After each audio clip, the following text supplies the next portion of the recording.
La socialisation est le processus au cours duquel un individu apprend et intériorise tout au long de sa vie les éléments de la culture de son groupe sous l'influence d'instances de socialisation.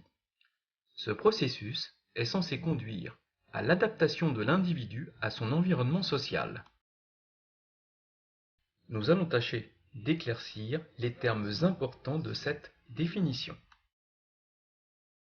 Intéressons-nous tout d'abord à la durée du processus de socialisation. Il débute dès la naissance, et parfois même avant celle-ci. Il se poursuit avec plus ou moins d'intensité selon la période de la vie jusqu'à notre mort. Au cours de ce processus, l'individu apprend des choses.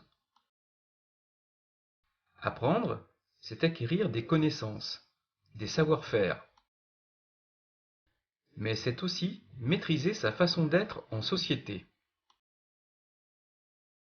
Mais apprendre ne suffit pas. Pour mieux ancrer en nous ce que nous apprenons, le processus de socialisation doit faire en sorte que nous intériorisions ce que nous apprenons. Intérioriser signifie que ce que l'on a appris semble nous devenir naturel. Ainsi, la bipédie est le fruit d'un long processus d'apprentissage.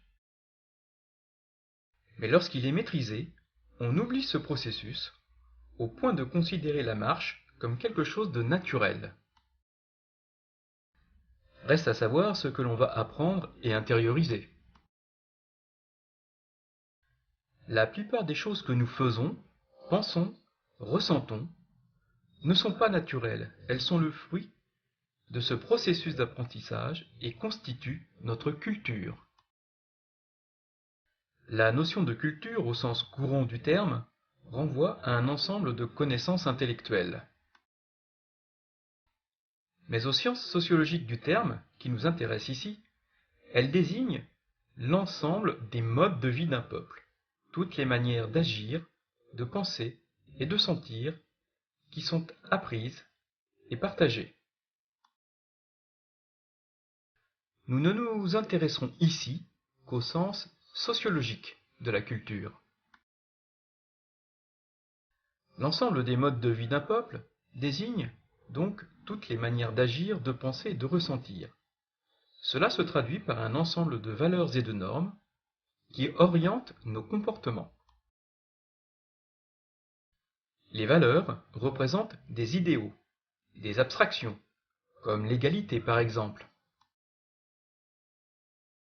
Les normes sont leur traduction dans la réalité, comme les lois sur la parité homme-femme par exemple, visant à assurer l'égalité entre les hommes et les femmes.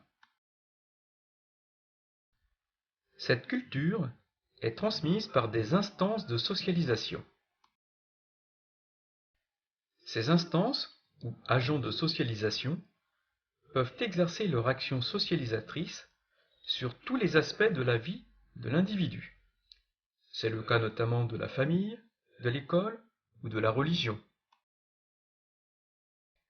D'autres exercent une action socialisatrice sur certains aspects seulement de la vie de l'individu.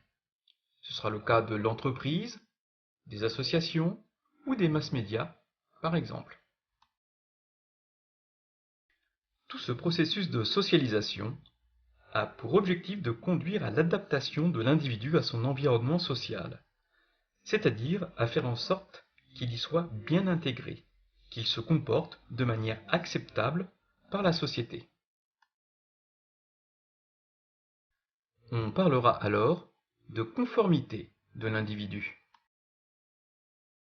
Cette conformité n'implique pas l'uniformité des individus. La société propose des ensembles de valeurs différentes et accepte des degrés divers d'adhésion à celles-ci. Il en découle donc des comportements acceptables, mais pas identiques, des individus.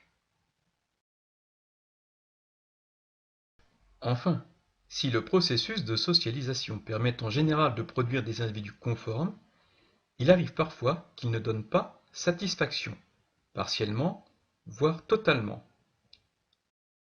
L'inadaptation alors des individus, à des degrés divers, débouche sur ce que les sociologues nomment la déviance et qui est à l'origine de tout changement social. Par exemple, le port du pantalon par les femmes était hier un comportement déviant, inadapté. Mais son adoption par certaines femmes, puis sa généralisation ensuite, en ont fait un comportement qui est devenu conforme.